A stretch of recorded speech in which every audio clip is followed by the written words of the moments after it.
ಬೆಂಗಳೂರಲ್ಲಿ ಒಂದು ಸಣ್ಣ ಶಾಪ್ನಿಂದ ಹಿಡಿದು ಇವತ್ತು ರಾಜಧಾನಿಯಲ್ಲಿ ಒಟ್ಟು 8 ಮಳಿಗೆಯನ್ನ ತೆರೆಯುವಷ್ಟರ ಮಟ್ಟಿಗೆ ಶ್ರೀ ಸಾಯಿ ಗೋಲ್ಡ್ ಪ್ಯಾಲೇಸ್ ಅನ್ನುವಂಥದ್ದು ಬಹಳ ಪ್ರಚಾರದಲ್ಲಿದೆ. ಹಾಗೆ ಜನರ ಮನೆ ಮಾತಾಗಿದೆ. ಜೀರೋ ಇಂದ ಹೀರೋ ಆಗೋದು ಅಷ್ಟು ಸುಲಭದ ಕೆಲಸ ಅಲ್ಲ. ನನಗೆ ಬಹಳ ಖುಷಿ ಇದೆ ಈ 8 ಸ್ಟೋರ್ ಮಾಡಿರತಕ್ಕಂಥದ್ದು. ನಮ್ಮ ಗುರುಗಳಿಂದ ಇರ್ಬೋದು, ತಂದೆಯಿಂದ ಇರ್ಬೋದು, ಕಲ್ತಂತಹ ಮೊದಲನೇ ಬಿಸ್ನೆಸ್ ಪಾಠ ಯಾವುದು? ಧರ್ಮೋ ಧರ್ಮತೋ ರಕ್ಷತಃ ಅಂತಾರೆ. ಏನು ಉದ್ಯಮವನ್ನ ಮಾಡ್ತೀವಿ ಅಲ್ಲಿ ಒಂದು ನಿಯತ್ತಾಗಿ ನಾವು ಏನೇ ಮಾಡಿದ್ರು ಕೂಡ ಅದು ನಮ್ಮನ್ನ ಕಾಪಾಡುತ್ತೆ. ಜೊತೆಗೆ ಬೆಂಗಳೂರಲ್ಲಿ ಗಲ್ಲಿಗೆ ಜ್ಯುವೆಲ್ರಿ ಶಾಪ್ಗಳಿದೆ, ಆದ್ರೂ ಜನ ಸಾಯಿ ಗೋಲ್ಡ್ ಪ್ಯಾಲೇಸೇ ಬೇಕು ಅಂತ ಹೇಳಿ ಹುಡುಕಿಕೊಂಡು ಬರೋ ಅಂತ ಈಗಿನ ಕಾಲ ಇದೆ. ಇದಕ್ಕೆ ನೀವು ಪಾಲಿಸ್ತಾ ಇರುವಂತಹ ಚಿನ್ನದ ರೂಲ್ಸ್ ಯಾವುದು? ನಂಬಿಕೆ ಮತ್ತು ವಿಶ್ವಾಸಕ್ಕೆ ಮತ್ತೊಂದು ಹೆಸರೇ ನಿಮ್ಮ ಶ್ರೀ ಸಾಯಿ ಗೋಲ್ಡ್ ಪ್ಯಾಲೇಸ್. 23ನೇ ತಾರೀಕು ಕನಕಪುರ ರಸ್ತೆಯ ರಘುವನಹಳ್ಳಿಯಲ್ಲಿ ವಾಜರಳ್ಳಿ ಮೆಟ್ರೋ ಸ್ಟೇಷನ್ ಹತ್ತಿರ ನೂತನ ಒಂದು ಸ್ಟೋರ್ 8ನೇ ಮಳಿಗೆ ಪ್ರಾರಂಭ ಆಗ್ತಾ ಇದೆ. ಸೇಲ್ಸ್ ಮ್ಯಾನ್ ಅನ್ನೋದು ಅಷ್ಟು ಸುಲಭದ ಕೆಲಸ ಅಲ್ಲ, ಅದು ಕೂಡ ಒಂದು ಕಲೆ ಇದ್ದಂಗೆ, ಆರ್ಟ್. ಅದು ಅಂದ್ರೆ ಫೆಬ್ರವರಿ 10ರವರೆಗೆ ಈ ಆಫರ್ ಇರುತ್ತೆ. 23 ಜನವರಿಯಿಂದ ಫೆಬ್ರವರಿ 10ರವರೆಗೂ ಇದಕ್ಕೆ ಭಾರಿ ಉಳಿತಾಯ, ಚಿನ್ನದಂತ ಉಪಾಯ. ಲಕ್ಷ್ಮಿ ಇದು ಚಿನ್ನ ಬೆಳ್ಳಿ ವಜ್ರ ಅನ್ನೋದು ಸಂಪತ್ತಿನ ಅತಿದೇವತೆ. ಜೊತೆಗೆ ಪ್ರತಿ 10 ಗ್ರಾಮ್ ಗೋಲ್ಡ್ ಜ್ಯುವೆಲ್ರಿ ಖರೀದಿಗೆ ನಾವು 5,000 ರೂಪಾಯಿ ಡಿಸ್ಕೌಂಟ್ ನ ಕೊಡ್ತಾ ಇದೀವಿ. ಪ್ರತಿ 10 ಗ್ರಾಮ್ಸ್ಗೆ 5,000 ಡಿಸ್ಕೌಂಟ್. ಗ್ರಾಹಕರು ಇದನ್ನ ಸದ್ಬಳಕೆ ಮಾಡ್ಕೊಳ್ಳಿ. 23ರಿಂದ ಜನವರಿ ಫೆಬ್ರವರಿ 10ನೇ ತಾರೀಕುವರೆಗೂ ಬರೀ ಕನಕಪುರ ರಸ್ತೆಯ ರಘುವನಹಳ್ಳಿ ಶಾಖೆಯಲ್ಲಿ ಮಾತ್ರ ಇದು, ಬೇರೆ ಸ್ಟೋರ್ ಅಲ್ಲಿ ಇಲ್ಲ. ನಮ್ಮ ಇಂಡಿಯನ್ಸು ಚಿನ್ನದ ಪ್ರೇಮಿಗಳು, ಸೊ ಹಾಕೊಂಡು ಎಂಜಾಯ್ ಮಾಡ್ಬೇಕು ಅಂತ ಬಹಳ ಜನ ಬಯಸ್ತಾರೆ. ಈಗ ಮಗಳ ಮದುವೆಗಂತಲೋ ಅಥವಾ ಭವಿಷ್ಯಕ್ಕಂತ ಚಿನ್ನ ಖರೀದಿಸೋದು ಎಷ್ಟು ಸೂಕ್ತ ಅಂತ? ಯಾವ ಟೈಮಲ್ಲಿ ಎಷ್ಟು ಬೇಕೋ ಅಷ್ಟನ್ನ ನೀವು ಪರ್ಚೇಸ್ ಮಾಡೋದು ಸೂಕ್ತ ಅನ್ನೋದು ನನ್ನ ಭಾವನೆ. ಉದ್ಯಮಿ ಆಗಿರುವಾಗ ಈ ಜಂಜಾಟದ ಪಾಲಿಟಿಕ್ಸ್ ಬೇಕು ಅಂತ ಯಾವಾಗ ಅನಿಸ್ತು? ನಿಮ್ಮ ಪಾಲಿಟಿಕ್ಸ್ ಎಂಟ್ರಿ ಹೇಗಾಯ್ತು ಅಂತ? ಇವತ್ತು ನಮ್ಮ ದೇವೇಗೌಡ ಸಾಹೇಬ್ರ ಹೆಸರಲ್ಲಿ ಅಪ್ಪಾಜಿ ಕ್ಯಾಂಟೀನ್ ನಡೆಸ್ತಾ ಇದ್ದೀನಿ. ಅದು ಕೂಡ ಬಡವರಿಗೋಸ್ಕರ ಮಾಡಿರತಕ್ಕಂಥದ್ದು. ಹಸಿದವರಿಗೆ ಅನ್ನ ಕೊಡಬೇಕು. ನಮಸ್ಕಾರ, ವಿಜಯ ಕರ್ನಾಟಕ ವಿಶೇಷ ಸಂದರ್ಶನಕ್ಕೆ ಸ್ವಾಗತ. ನಾನು ಸೌಮ್ಯಶ್ರೀ ಮಾರ್ನಾಡ್. ಇವತ್ತು ನಮ್ಮ ಜೊತೆಗಿದ್ದಾರೆ ಶೂನ್ಯದಿಂದ ಸಾಧನೆಯ ಶಿಖರ ಏರಿದಂಥವರು, ಸಾಯಿಬಾಬಾ ಪರಮ ಭಕ್ತರು, ಹಾಗೆ ಶ್ರೀ ಸಾಯಿ ಗೋಲ್ಡ್ ಪ್ಯಾಲೇಸ್ ಮೂಲಕ ಮನೆ ಮನೆಯ ಮಾತಾಗಿರುವಂತಹ ಉದ್ಯಮಿ, ಹಾಗೆ ವಿಧಾನ ಪರಿಷತ್ನ ಸದಸ್ಯರಾಗಿರುವಂತಹ ಶ್ರೀ ಟಿ.ಎ. ಶರವಣ ಅವರು. ಸರ್, ಕಾರ್ಯಕ್ರಮಕ್ಕೆ ಆತ್ಮೀಯ ಸ್ವಾಗತ. ನಮಸ್ಕಾರ. ಬೆಂಗಳೂರಲ್ಲಿ ಒಂದು ಸಣ್ಣ ಶಾಪ್ನಿಂದ ಹಿಡಿದು ಇವತ್ತು ರಾಜಧಾನಿಯಲ್ಲಿ ಒಟ್ಟು 8 ಮಳಿಗೆಯನ್ನ ತೆರೆಯುವಷ್ಟರ ಮಟ್ಟಿಗೆ ಶ್ರೀ ಸಾಯಿ ಗೋಲ್ಡ್ ಪ್ಯಾಲೇಸ್ ಅನ್ನುವಂಥದ್ದು ಬಹಳ ಪ್ರಚಾರದಲ್ಲಿದೆ. ಹಾಗೆ ಜನರ ಮನೆ ಮಾತಾಗಿದೆ. ಈ 35 ವರ್ಷಗಳ ನಿಮ್ಮ ಉದ್ಯಮಿಯಾಗಿ ಜರ್ನಿ, ಹಾಗೆ ಈಗಿನ ನಿಮ್ಮ ಈ ಒಂದು ಉದ್ಯಮ ಬೆಳೆಯುತ್ತಿರೋ ಬಗ್ಗೆ ಏನ್ ಹೇಳ್ತೀರಾ?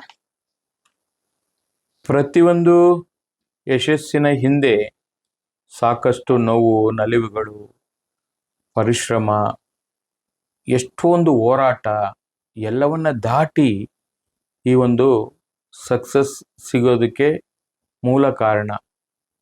ಎಲ್ಲದಕ್ಕಿಂತ ದೊಡ್ಡದಾಗಿ ತಂದೆ ತಾಯಿ ಆಶೀರ್ವಾದ, ನನ್ನ ಆರಾಧ್ಯ ದೈವ ಶಿರಡಿ ಸಾಯಿಬಾಬಾ ಅವರ ಒಂದು ಆಶೀರ್ವಾದ, ತಿರುಪತಿ ಶ್ರೀ ವೆಂಕಟೇಶ್ವರ ಸ್ವಾಮಿಯ ಒಂದು ಆಶೀರ್ವಾದ, ಎಲ್ಲವನ್ನು ಕೂಡ ನಾನು ಪಡ್ಕೊಂಡಿದ್ದೀನಿ ಅಂತ ಹೇಳಿ ನಾನು ಭಾವಿಸ್ತಾ ಇದ್ದೀನಿ. ಏಕೆಂದ್ರೆ ಜೀರೋ ಇಂದ ಹೀರೋ ಆಗೋದು ಅಷ್ಟು ಸುಲಭದ ಕೆಲಸ ಅಲ್ಲ. ಇವತ್ತು ಈ ಉದ್ಯಮದ ಇಂಚಿಂಚಿಗೂ ತಿಳ್ಕೊಂಡು ಹಂತವಾಗಿ ಕಲಿತು ಒಂದು ಸಣ್ಣ ಶೋರೂಮನ್ನು ಓಪನ್ ಮಾಡಿ ಇವತ್ತು ಕರ್ನಾಟಕ ರಾಜ್ಯಾದ್ಯಂತ ಎಲ್ಲ ಕನ್ನಡಿಗರ ಮನೆ ಮಾತು ಆಗಿರತಕ್ಕಂಥ ಈ ಶ್ರೀ ಸಾಯಿ ಗೋಲ್ಡ್ ಪ್ಯಾಲೇಸ್ ಅಲ್ಲಿ ಬೆಂಗಳೂರು ನಗರದ ಬಸವನಗುಡಿ, HSR, ಯಲಹಂಕ, KR ಪುರಮ್ಮು, ನಾಗರಬಾವಿ, ಮಲ್ಲೇಶ್ವರಮು, ಇನ್ನೇನು 23ನೇ ತಾರೀಕು ಕನಕಪುರ ರಸ್ತೆಯ ರಘುವನಹಳ್ಳಿಯಲ್ಲಿ ವಾಜರಳ್ಳಿ ಮೆಟ್ರೋ ಸ್ಟೇಷನ್ ಹತ್ತಿರ ನೂತನ ಒಂದು ಸ್ಟೋರ್ 8ನೇ ಮಳಿಗೆ ಪ್ರಾರಂಭ ಆಗ್ತಾ ಇದೆ. ನನಗೆ ಬಹಳ ಖುಷಿ ಇದೆ ಈ 8 ಸ್ಟೋರ್ ಮಾಡಿರತಕ್ಕಂಥದ್ದು.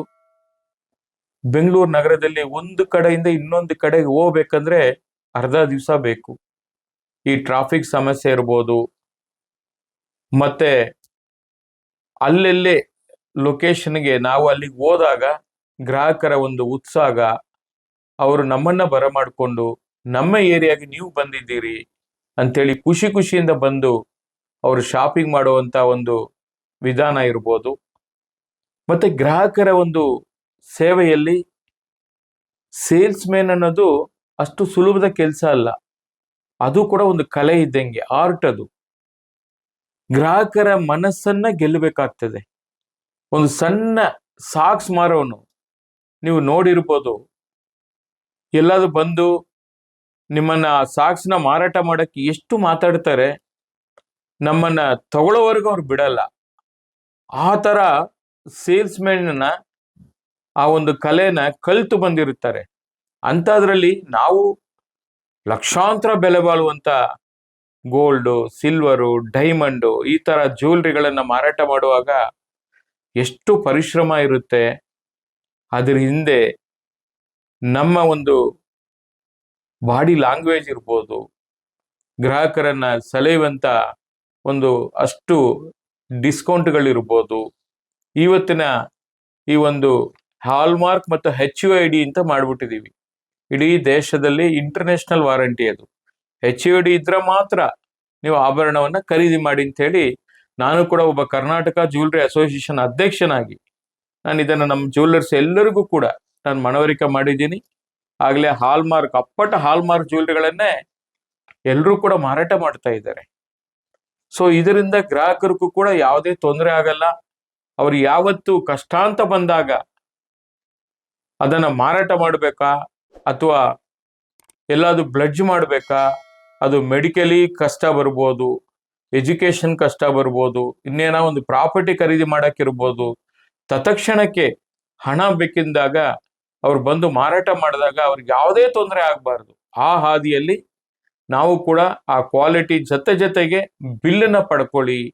ಬಿಲ್ಲಲ್ಲಿ ಏನು ಕ್ವಾಲಿಟಿ ಪ್ಯೂರಿಟಿ ಏನಿದೆ ಅದು 22 ಕ್ಯಾರೆಟಾ, 18 ಕ್ಯಾರೆಟಾ, 24 ಕ್ಯಾರೆಟಾ ಅಂತೇಳಿ ಮೆನ್ಷನ್ ಮಾಡಿ, ಜೊತೆಗೆ ಅದರ ತೂಕವನ್ನು ಕೂಡ ಬರೆದು ಅವರ ಅಡ್ರೆಸ್, ನಮ್ಮ ಅಡ್ರೆಸ್, ಅವ್ರ ಫೋನ್ ನಂಬರ್, ನಮ್ಮ ಫೋನ್ ನಂಬರ್ನ ಪಡೆದು ಮತ್ತೆ GSTನೂ ಹಾಕಿ ಅವ್ರಿಗೆ ಲೀಗಲ್ ಆಗಿ ಇರತಕ್ಕಂಥ ಇನ್ವಾಯ್ಸ್ನ ಕೊಡ್ತೀವಿ.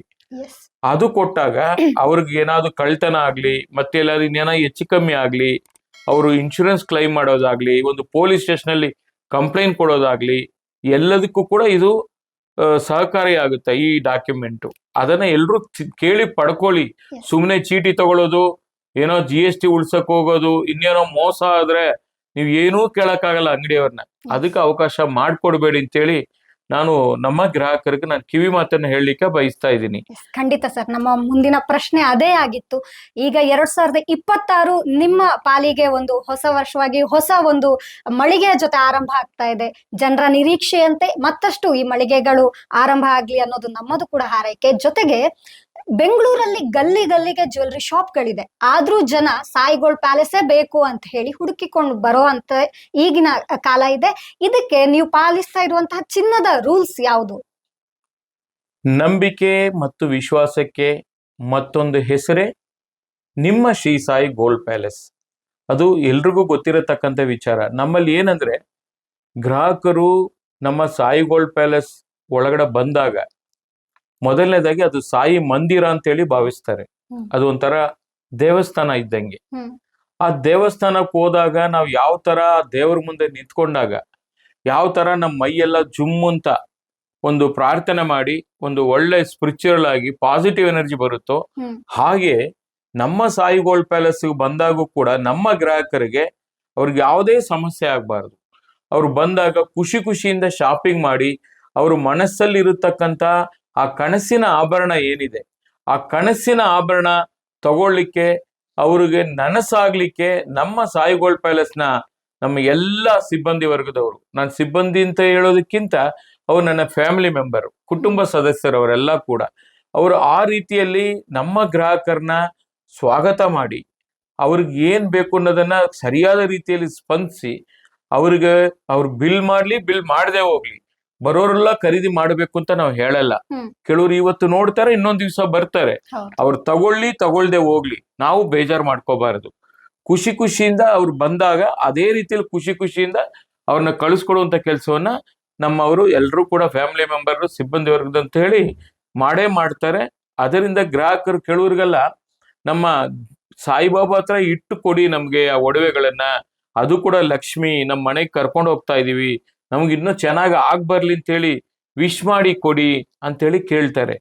ಆ ತರ ನಾವು ದೇವ್ರ ಹತ್ರ ಇಟ್ಟು ನಾವು ಕೂಡ ಒಳ್ಳೆ ಮನಸ್ಸಿನಿಂದನೇ ಅವ್ರಿಗೆ ವಿಶ್ ಮಾಡಿ ಕೊಡ್ತೀವಿ.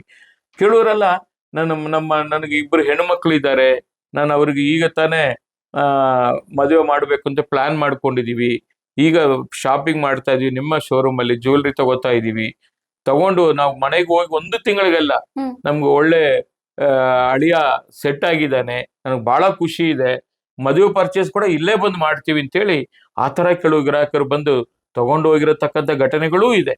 ಅದರಿಂದ ಸಾಯಿ ಗೋಲ್ಡ್ ಪ್ಯಾಲೇಸ್ ಇಡೀ ರಾಜ್ಯದಲ್ಲಿ ಒಂದು ಧಾರ್ಮಿಕವಾಗಿ ಮತ್ತೆ ಮನಸ್ಸಿಗೆ ಖುಷಿ ಕೊಡುವಂತ ಒಂದು ಶಾಪಿಂಗ್ ಸ್ಟೋರ್ ಆಗಿ ಇರತಕ್ಕಂಥದ್ದು.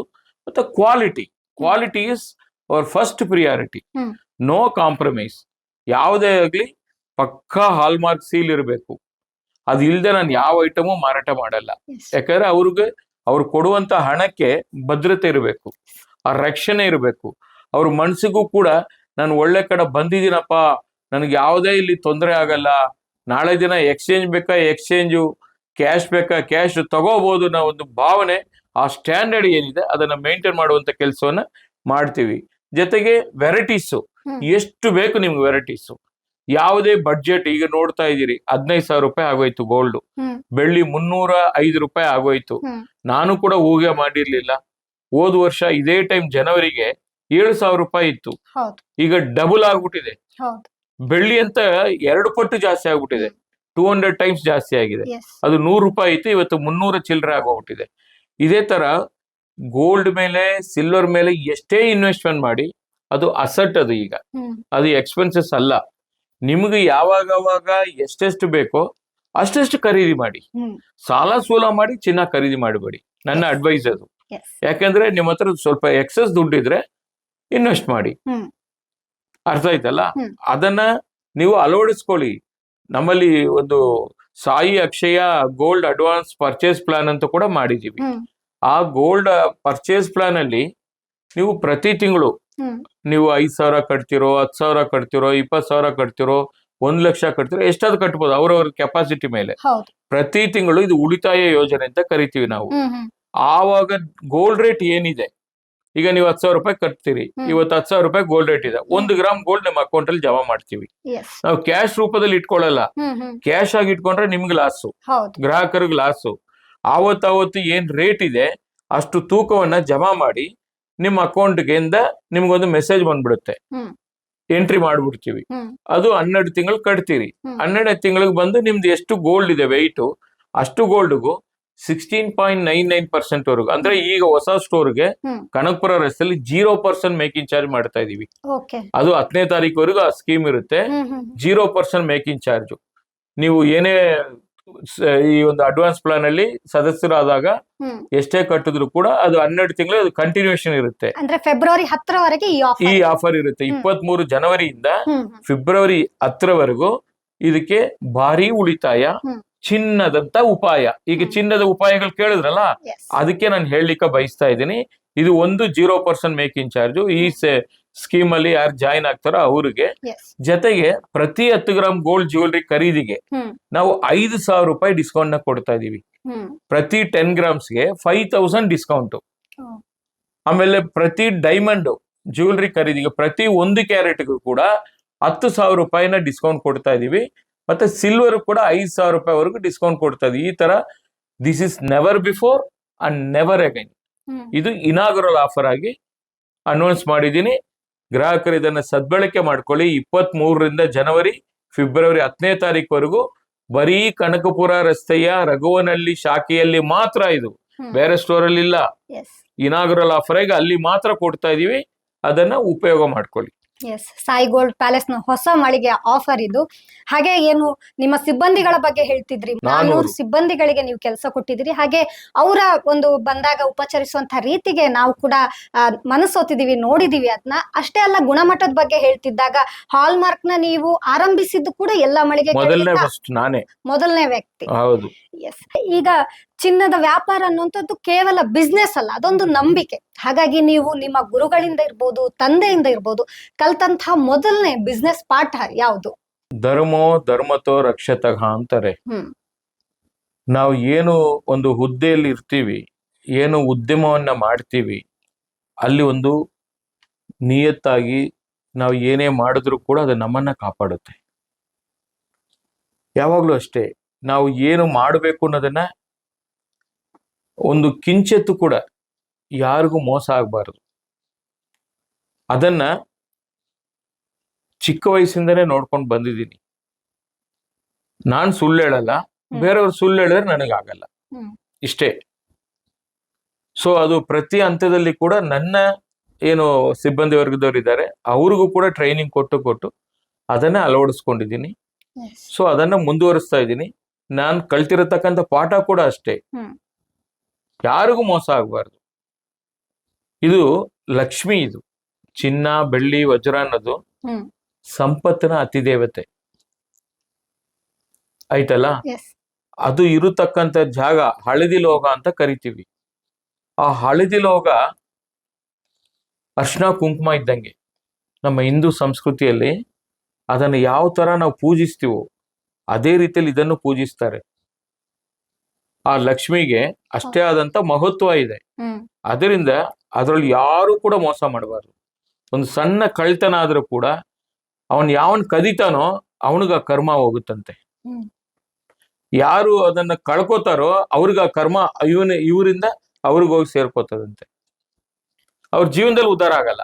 ನೋಡಿದ್ದೀನಿ, ನಾನು ತುಂಬಾ ಜನ ನೋಡಿದ್ದೀನಿ. ನನ್ನ ಇಂಡಸ್ಟ್ರಿಯಲ್ಲೇ ಮೋಸ ಮಾಡಿರತಕ್ಕಂಥವ್ರು ಅವ್ರು ಫುಟ್ಪಾತ್ ಅಲ್ಲೇ ಇರ್ತಾರೆ. ನೆಕ್ಸ್ಟ್ ಲೆವೆಲ್ ಹೋಗಕ್ಕೆ ಸಾಧ್ಯನೇ ಇಲ್ಲ. ಎಲ್ಲ ಇಲ್ಲೇ ನಾವು ನೋಡ್ತಾ ಇದೀವಲ್ಲ, ಕರ್ಮ ಧರ್ಮ ಎರಡನ್ನೂ ಬ್ಯಾಲೆನ್ಸಿಂಗ್ ಆಗಿ ನೋಡ್ತೀವಿ. ಅದರಿಂದ ಯಾರಿಗೂ ಕೂಡ ಮೋಸ ಮಾಡಬಾರ್ದು ಅನ್ನೋದು ನನ್ನ ಒಂದು ವಾಡಿಕೆ, ಮತ್ತೆ ನನ್ನ ಒಂದು ಜವಾಬ್ದಾರಿ ಕೂಡ. ಸತ್ಯ, ಶ್ರದ್ಧೆ, ಶ್ರಮ, ಈ ಮೂರು ನಿಮ್ಮ ಮೊದಲನೇ ಬಿಸ್ನೆಸ್ ಪಾಠ ಅನ್ನುವಂಥದ್ದು ಶರವಣ ಅವರು ಹೇಳ್ತಾ ಇದ್ರು. ಸಾಮಾನ್ಯವಾಗಿ 3-4 ಸಾವಿರ ರೂಪಾಯಿ ಗ್ರಾಮ್ಗೆ ಇದ್ದಾಗ್ಲೂ ಜನ ಅಯ್ಯೋ ಬೆಲೆ ಅಂತ ಹೇಳ್ತಿದ್ರು. ಈಗ 14,000ಕ್ಕೆ ತಲುಪಿದೆ, 14,500 ಆಗಿದೆ.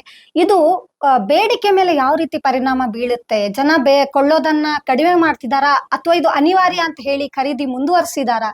ಹೇಗಿದೆ ಬಿಸ್ನೆಸ್? ನೋಡಿ, ಗ್ರಾಹಕರ ಸಂಖ್ಯೆಯಲ್ಲಿ ಯಾವುದೇ ವ್ಯತ್ಯಾಸಗಳಿರಲ್ಲ. ಆದ್ರೆ ಅವ್ರು ತಗೊಳ್ಳುವಂತ ಪ್ರಮಾಣ ಏನಿದೆ ಅದು ಸ್ವಲ್ಪ ಕಮ್ಮಿ ಆಗುತ್ತೆ. ಯಾಕೆಂದ್ರೆ ನನ್ನ ಹತ್ರ 1 ಲಕ್ಷ ಬಡ್ಜೆಟ್. 10,000 ರೂಪಾಯಿ ಗೋಲ್ಡ್ ಇದ್ದಾಗ 10 ಗ್ರಾಮ್ ತಗೋತೀನಿ. 15,000 ರೂಪಾಯಿ ಇದ್ದಾಗ 7 ಗ್ರಾಮ್ ತಗೊಳ್ತೀನಿ. ಇಷ್ಟೇ ವ್ಯತ್ಯಾಸ. ಬಟ್ ಗ್ರಾಹಕರಿಗೆ ಕಷ್ಟ ಆಗುತ್ತೆ, ಖಂಡಿತ ಆಗುತ್ತೆ. ಇದು ನಮ್ಮ ದೇಶದಲ್ಲಾಗ್ಲಿ ನಮ್ಮ ರಾಜ್ಯದಲ್ಲಾಗ್ಲಿ ಇದರ ಏನು ಕೂಡ ವ್ಯತ್ಯಾಸಗಳು ಮಾಡ್ಲಿಕ್ಕೆ ಸಾಧ್ಯನೇ ಇಲ್ಲ. ನಾವು ಎಲ್ಲವನ್ನು ಕೂಡ ನೆರೆ ದೇಶಗಳ ಮೇಲೆ ಅವಲಂಬಿತರು ಆಗಿರೋದ್ರಿಂದ ನಮ್ಮ ದೇಶದಲ್ಲಿ ಯಾವುದೇ ಪ್ರೊಡಕ್ಷನ್ಗಳಿಲ್ಲ. ಎಲ್ಲ ಅಲ್ಲಿಂದ ನಾವು ಇಂಪೋರ್ಟ್ ಮಾಡ್ಕೋತಾ ಇದೀವಿ. ಅದು ಕೂಡ ಯಾವ ರೂಪದಲ್ಲಿ? ಡಾಲರ್ಸ್ ರೂಪದಲ್ಲಿ. ನಾವು ಹಣ ಕಟ್ಬೇಕಾದ್ರೆ ಡಾಲರ್ಸ್ ಕೌಂಟ್ ಮಾಡ್ತಾರೆ. ಎಲ್ಲವನ್ನು ಕೂಡ ಅಮೆರಿಕ ದೇಶದಲ್ಲಿ ಏನೇ ಒಂದು ವ್ಯತ್ಯಾಸಗಳಾಗ್ಲಿ ಇಲ್ಲ, ಅದರ ಪರಿಣಾಮ ನಮಗೂ ಬೀಳುತ್ತೆ. ಆ US ಡಾಲರ್ ಇದೆಯಲ್ಲ, ಅದು ಒಂದು ಔನ್ಸ್ ಗೋಲ್ಡ್ ಮೇಲೆ ಟ್ರೇಡಿಂಗ್ ಆಗ್ತದೆ. 1 ಔನ್ಸ್ಗೆ ಇಷ್ಟು ಅಂತ ಹೇಳಿ ಟ್ರೇಡಿಂಗ್ ಮಾಡ್ತೀವಿ. ಅದ್ರ ಮೇಲೆ ನಾವು ಡಿಪೆಂಡ್ ಆಗಿದೀವಿ. ಇವತ್ತು ಏನಾಗಿದೆ, ಎಲ್ಲಾ ದೇಶಗಳು, ಸಣ್ಣ ಪುಟ್ಟ ದೇಶಗಳು ಕೂಡ ಅವರವರ ಡಾಲರ್ಸ್, ಅವರ ದೇಶದ ಕರೆನ್ಸಿ ಏನಿದೆ ಅದನ್ನ ಸಂಗ್ರಹ ಮಾಡೋ ಬದಲಾಗಿ ಇವತ್ತು ಗೋಲ್ಡ್ ಮೇಲೆ ಹೆಚ್ಚೆಚ್ಚು ಬಂಡವಾಳ ಆಗ್ತಾ ಇದ್ದಾರೆ. ಯಾವತ್ತಾದ್ರು ವಾರ ಆದ್ರೆ ಸೆಕ್ಯೂರಿಟಿಗೆ ಬೇಕು ದುಡ್ಡು, ಕರೆನ್ಸಿ ಬೇಕು. ಕರೆನ್ಸಿ ಇರಲ್ಲ, ಅದ್ರ ಬದಲ ಗೋಲ್ಡೇ ಆಪದ್ ಬಾಂಧವ ಇದ್ದಂಗೆ ಅದನ್ನ ಸಂಗ್ರಹ ಮಾಡಿ ಸೇವ್ ಮಾಡಿ ಇಟ್ಕೋತಾ ಇದ್ದಾರೆ. ಸೊ ಬೇರೆ ಬೇರೆ ಇದಕ್ಕೆ ಬಂಡವಾಳ ಹೂಡಿಕೆ ಆಗೋದ್ರಿಂದ ಬೇಡಿಕೆಗಳು ಜಾಸ್ತಿ ಆಗಿ ಗೋಲ್ಡ್ ರೇಟು ಜಾಸ್ತಿ ಆಗ್ತಾ ಇದೆ. ಮುಂದಕ್ಕಿನ್ನ ಯಾವ ದೇಶ ಯಾವ ತರ ಅಂತಾರಾಷ್ಟ್ರೀಯ ಮಟ್ಟದಲ್ಲಿ ಯುದ್ಧಗಳಾಗುತ್ತೋ ಗೊತ್ತಿಲ್ಲ. ಸೊ ಒಳಗಡೆ ಯಾರು ಇಟ್ಟಿದ್ದಾರೆ ಅವ್ರು ಹೊರಗಡೆ ತೆಗಿತಾ ಇಲ್ಲ. ಹ್ಮ್ ಯೂಸೇಜ್ ಗೋಲ್ಡ್, ಬಂಡವಾಳ ಹೂಡಿಕೆ ಗೋಲ್ಡ್ ಅಂತ ಎರಡಿದೆ. ಹೌದು. ಇನ್ವೆಸ್ಟ್ಮೆಂಟ್ಗೆ gold biscuits, gold bar, gold coins ಇವೆಲ್ಲ ಹೋಗುತ್ತೆ. ಬಳಕೆ ಗೋಲ್ಡ್ ಅಂದ್ರೆ ಆಭರಣಗಳು. ಹ್ಮ್ ಹ್ಮ್ ಹ್ಮ್ ಆಭರಣ ಗೋಲ್ಡ್ ಅದ್ರ ಪಾಡಿಗೆ ದಿನನಿತ್ಯ ಬಳಕೆ ಆಗ್ತಾ ಇರ್ತದೆ. ಹ್ಮ್ ಈ ಪೇಪರ್ ಗೋಲ್ಡ್ ಇದೆಯಲ್ಲ, ಹ್ಮ್ ಈ ಪೇಪರ್ ಗೋಲ್ಡ್ ಬಹಳ ರೇರು, ಕಮ್ಮಿ ಜನ ಅದನ್ನ ಬಳಕೆ ಮಾಡ್ತಾರೆ. ಹ್ಮ್ ಅವ್ರಿಗೇನು, ಅಯ್ಯೋ ಇದನ್ನ ನಾವು ಬಾಂಡ್ ತೆಗೆದು ಇಟ್ಟಿರ್ತೀವಿ, ನಮ್ ಕಣ್ಮುಂದೆ ಏನು ಇರಲ್ಲ, ಫಿಸಿಕಲ್ ಗೋಲ್ಡ್ ಇರಲ್ಲ ಅನ್ನೋ ಮನೋಭಾವ ಕೆಲವ್ರಿಗೆ ಇರುತ್ತೆ. ಹ್ಮ್ ಹ್ಮ್ ಅವ್ರು ಅದ್ರ ಮೇಲೆ ಇನ್ವೆಸ್ಟ್ ಮಾಡಲ್ಲ. ಹ್ಮ್ ಹ್ಮ್ ಕಣ್ಮುಂದೆ ಇರ್ಬೇಕು, ಅಥವಾ ಬ್ಯಾಂಕ್ ಲಾಕರಲ್ಲಿ ಇಟ್ಕೊಳ್ಳೋದೋ, ಮನೆಯಲ್ಲಿ ಇಟ್ಕೊಳ್ಳೋದೋ, ಇಲ್ಲ ಧರಿಸೋದೋ, ಹ್ಮ್ ಆತರ ನೋಡ್ತಾರೆ.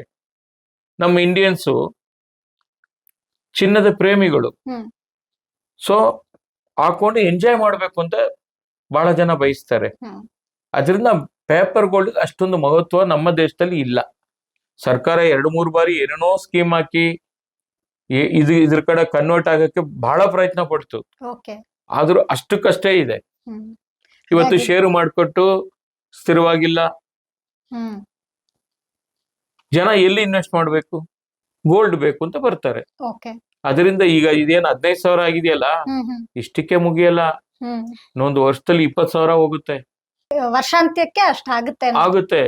ಈಗ 15,000 ಇರೋದು 20,000 ಹೋಗುತ್ತೆ. ಬೆಳ್ಳಿ ನೋಡಿ 305 ರೂಪಾಯಿ ಆಗಿದೆ. ಹ್ಮ್ ಅದು ಎಲ್ಲಿವರೆಗೂ ಹೋಗುತ್ತೆ ಅಂತ ನಾವು ಊಹೆ ಮಾಡಕ್ಕೆ ಆಗ್ತಾ ಇಲ್ಲ. ಹ್ಮ್. ಆ ಪರಿಸ್ಥಿತಿ ಇದೆ. ಬೇರೆ ಬೇರೆ ಇದಕ್ಕೆಲ್ಲ ಬಳಕೆ ಆಗ್ತಾ ಇದೆ ಅಂತ ಸಿಲ್ವರ್ ಈಗ ಹ್ಮ್ ಎಲೆಕ್ಟ್ರಾನಿಕ್ ಇರ್ಬೋದು, ಬೇರೆ ಬೇರೆ ಉದ್ದಿಮೆಗಳಿಗೆಲ್ಲ ಬೆಳ್ಳಿ ಬಳಕೆ ಆಗ್ತಾ ಇದೆ. ಹೌದು. ಅದರಿಂದ ಡಿಮ್ಯಾಂಡ್ಸ್ ಜಾಸ್ತಿ ಆಗಿದೆ. ಹಾಗಿದ್ರೆ ಒಬ್ಬ ಸಾಮಾನ್ಯ ವರ್ಗದ ಜನಸಾಮಾನ್ಯರು ಈಗ ಮಗಳ ಮದುವೆಗಂತಲೋ ಅಥವಾ ಭವಿಷ್ಯಕ್ಕಂತ ಚಿನ್ನ ಖರೀದಿಸೋದು ಎಷ್ಟು ಸೂಕ್ತ ಅಂತ, ಖರೀದಿಸಿ ಇಟ್ಕೊಳ್ಬಹುದಾ? ನೋಡಿ, ನಿಮ್ಮ ಬಡ್ಜೆಟ್ ಎಷ್ಟಿದೆ, ಅವಶ್ಯಕತೆ ಎಷ್ಟಿದೆ ಅಷ್ಟು ಖರೀದಿ ಮಾಡಿ ಇಟ್ಕೊಳ್ಳಿ. ಹ್ಮ್. ಇನ್ನೂ ಕಮ್ಮಿ ಆಗುತ್ತೆ ಅಂತ ಮಾತ್ರ ದಯವಿಟ್ಟು ಕಾಯ್ಬೇಡಿ. ಹ್ಮ್ ಯಾಕೆಂದ್ರೆ ನೀವು ಈಗ ತಗೊಂಡ್ರೆ ಇನ್ನೊಂದು ವರ್ಷಕ್ಕೆ, ಈಗ ನೀವು ಇದನ್ನ ಜಾಸ್ತಿ ಅಂತ ಅನ್ಕೋಬಹುದು, ಹ್ಮ್. ಇನ್ನೊಂದು ವರ್ಷಕ್ಕೆ ಜಾಸ್ತಿ ಆದಾಗ ಅಯ್ಯೋ ನಾವು ಆವಾಗ್ಲೇ ತಗೊಂಡಿದ್ರೆ ಚೆನ್ನಾಗಿರ್ತಿತ್ತಲ್ಲ ಅನ್ನೋದು ಮನ್ಸಿಗೆ ಬರಬಾರ್ದು. ಹ್ಮ್. ಅದಕ್ಕೋಸ್ಕರ ಯಾವ ಟೈಮಲ್ಲಿ ಎಷ್ಟು ಬೇಕೋ ಅಷ್ಟನ್ನ ನೀವು ಪರ್ಚೇಸ್ ಮಾಡೋದು ಸೂಕ್ತ ಅನ್ನೋದು ನನ್ನ ಭಾವನೆ. ಅಂದ್ರೆ ನಿಮ್ಮ ಪ್ರಕಾರ ಬೆಲೆ ಏರಿಕೆ ಆಗುತ್ತೆ ಹೊರತು ಕಡಿಮೆ ಆಗೋದಿಲ್ಲ? ಕಡಿಮೆ ಆಗೋ ಚಾನ್ಸಸ್ ಇಲ್ವೇ ಇಲ್ಲ, ಬಹಳ ಕಮ್ಮಿ. ಹ್ಮ್. ಜಾಸ್ತಿ ಆಗೋ ಸಾಧ್ಯತೆಗಳೇ ಜಾಸ್ತಿ ಇದೆ. ಓಕೆ. ಹಾಗೆ ಇನ್ನು ಇವತ್ತಿನ ಯುವ ಪೀಳಿಗೆ ನೋಡೋದಾದ್ರೆ ಈಗ ಡಿಜಿಟಲ್ ಇನ್ವೆಸ್ಟ್ಮೆಂಟ್ ಇರ್ಬೋದು, ಶೇರ್ ಮಾರ್ಕೆಟ್ ಇರ್ಬೋದು, ಅಥವಾ ಈಗ ಮ್ಯೂಚುವಲ್ ಫಂಡ್ ಅಂತ ಹೇಳಿ ಹೋಗ್ತಾ ಇದ್ದಾರೆ. ಸೊ ಹಾಗಾಗಿ ಆಭರಣ ಬೆಸ್ಟಾ, ಈ ರೀತಿಯ ಇನ್ವೆಸ್ಟ್ಮೆಂಟ್ಗಳು ಬೆಸ್ಟಾ ನಿಮ್ ಪ್ರಕಾರ? ನೋಡಿ, ಇನ್ವೆಸ್ಟ್ಮೆಂಟ್ ಅನ್ನೋದು ಎಲ್ಲಾ ರೀತಿಯಲ್ಲೂ ಸ್ವಲ್ಪ ಸ್ವಲ್ಪ ಇರಬೇಕು, ಇಲ್ಲ ಅಂತಲ್ಲ. ಬೇರೆದ್ರಲ್ಲಿ ಕೂಡ ಮಾಡಿ, ಸ್ವಲ್ಪ ಸ್ವಲ್ಪ ಮಾಡಿ. ಯಾವ್ದ್ರಲ್ಲಿ ಒಂದೇ ಇದ್ರ ಮೇಲೆ ಜಾಸ್ತಿ ಹಾಕಕ್ ಹೋಗ್ಬಾರ್ದು. ಸ್ವಲ್ಪ ಪ್ರಾಪರ್ಟಿ ಮೇಲೆ ಹಾಕ್ಬೇಕು, ಹ್ಮ್. ಸ್ವಲ್ಪ ಗೋಲ್ಡ್ ಮೇಲೂ ಹಾಕ್ಬೇಕು, ಹ್ಮ್. ಸ್ವಲ್ಪ ನೀವು ಹೇಳಿದಂಗೆ ಮ್ಯೂಚುವಲ್ ಫಂಡ್ ಮೇಲೆ ಚೂರು ಹಾಕೊಳ್ಳಿ. ಈ ತರ ಡಿಫ್ರೆಂಟ್ ಇನ್ವೆಸ್ಟ್ಮೆಂಟ್ ಇರಬೇಕು. ಬಟ್ ಗೋಲ್ಡ್ ಅಲ್ಲಿ ಜಾಸ್ತಿ ಹಾಕಿ, ಇರೋದಕ್ಕಿಂತ ಎಲ್ಲ ಸ್ವಲ್ಪ ಜಾಸ್ತಿ ಹಾಕಿ, ಇಷ್ಟೇ. ಈಗ ಎಷ್ಟೋ ಜನರಿಗೆ 22 ಕ್ಯಾರೆಟ್ ಇರ್ಬೋದು, 24 ಕ್ಯಾರೆಟ್ ಇರ್ಬೋದು, ಇದರ ವ್ಯತ್ಯಾಸ ಗೊತ್ತಿರೋದಿಲ್ಲ. ಯಾಕಂದ್ರೆ ಕೊಳ್ಳುವಾಗ 916 ಅಂತ ಹೇಳಿ ಖರೀದಿ ಮಾಡ್ತಾರೆ, ಮಾರುವಾಗ ಕಡಿಮೆ ಬೆಲೆಗೆ ಯಾರೋ ಖರೀದಿ ಮಾಡ್ತಾರೆ. ಈ ರೀತಿಯ ಮೋಸದ ಜಾಲಕ್ಕೆ ಬಲಿಯಾಗುವಂತ ಸಾಧ್ಯತೆ ಹೆಚ್ಚಿರುತ್ತೆ. ಏನಂತ ಹೇಳಿ ನೀವು ಎಚ್ಚರಿಕೆಯನ್ನ ಗ್ರಾಹಕರಿಗೆ ಹೇಳ್ತೀರಾ? ನೋಡಿ, ಪ್ರತಿ ಸ್ಟೋರ್ಗಳಲ್ಲಿ ಗುಣಮಟ್ಟ ಪರಿಶೀಲನೆ ಮಾಡುವಂತ ಕ್ಯಾರೆಟ್ ಮೀಟರ್ಗಳಿರುತ್ತೆ. ಸೊ ಆ ಕ್ಯಾರೆಟ್ ಮೀಟರ್ ನೀವು ಯಾವುದೇ ಆಭರಣ, ಅದು ನಿಮ್ದಿರ್ಬೋದು, ಅಂಗಡಿಯವ್ರದ್ದಿರ್ಬೋದು, ಹ್ಮ್. ಅದನ್ನ ಇಟ್ಟು ಸ್ಕ್ಯಾನ್ ಮಾಡುತ್ತೆ. ಸ್ಕ್ಯಾನ್ ಮಾಡಿ ಅದರ ಸಂಪೂರ್ಣ ಗುಣಮಟ್ಟ ಪರ್ಸೆಂಟೇಜು, ಹ್ಮ್.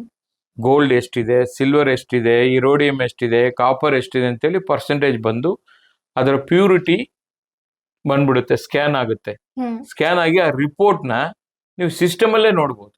ಓಕೆ.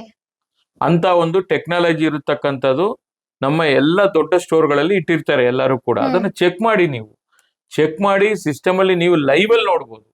ನೋಡಿ ಖರೀದಿ ಮಾಡಿ. ಹ್ಮ್. ನಿಮ್ಗೆ ಆತರ ಮನಸ್ಸಿಗೆ ಅನುಮಾನ ಇದ್ದಾಗ ವ್ಯಾಪಾರ ಮಾಡಬಾರ್ದು. ಹ್ಮ್. ಅದನ್ನ ನೋಡಿ ಪರಿಶೀಲನೆ ಮಾಡಿ ತಗೊಂಡೋಗೋದು ಸೂಕ್ತ.